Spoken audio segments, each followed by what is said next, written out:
Let me play the video and let me get your thoughts on it. And authority are linked. As a man, if I'm going to be responsible for a woman, I need a degree of authority over her. This is the reality of it. If I'm going to have a ship, if you have a ship, the reason the captain has to go down with the ship is because he is responsible for everything that happens on that ship. And because of that, he has authority. If he yells at the shipmates and they all ignore him, then he can't be considered responsible for the problems on the ship, which means he doesn't have to die with it. If you want a man invested in a relationship, he needs to be responsible for you, but he needs authority over you. Okay, so shout out to the man, Andrew Tate. Quick example of having responsibility in a relationship and then having some degree of authority over that woman while you're in the relationship. Okay, so can I give an example? I'll put it like this. When I was married, if I said yes, my ex-husband said no. He took authority and led us straight into debt. So it all depends. I was trying to be the good wife and allow him to have that authority, but now I'm the ex-wife. So like there's levels to it. Every man can't come up here saying they want authority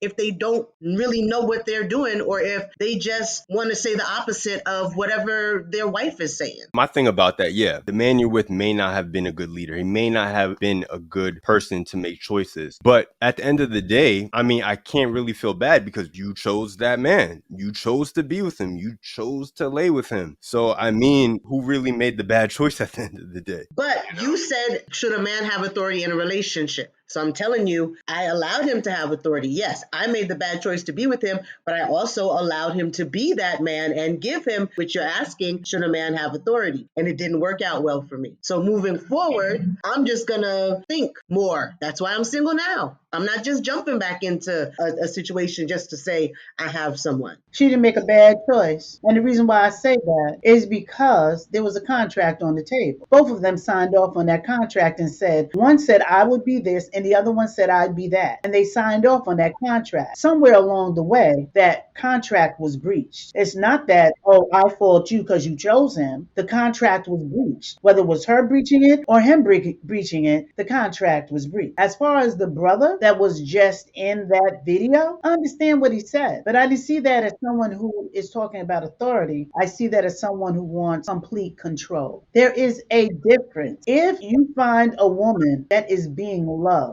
you don't even have to ask that question. Trust me, you don't have to want to be a king if you have a queen. She knows about authority. She knows about submission. Listen, I'm a woman of God and I read that Bible and I totally understand what kingdomness is. You don't go before God just talking junk. There's praise and worship first. Why? Because he's God.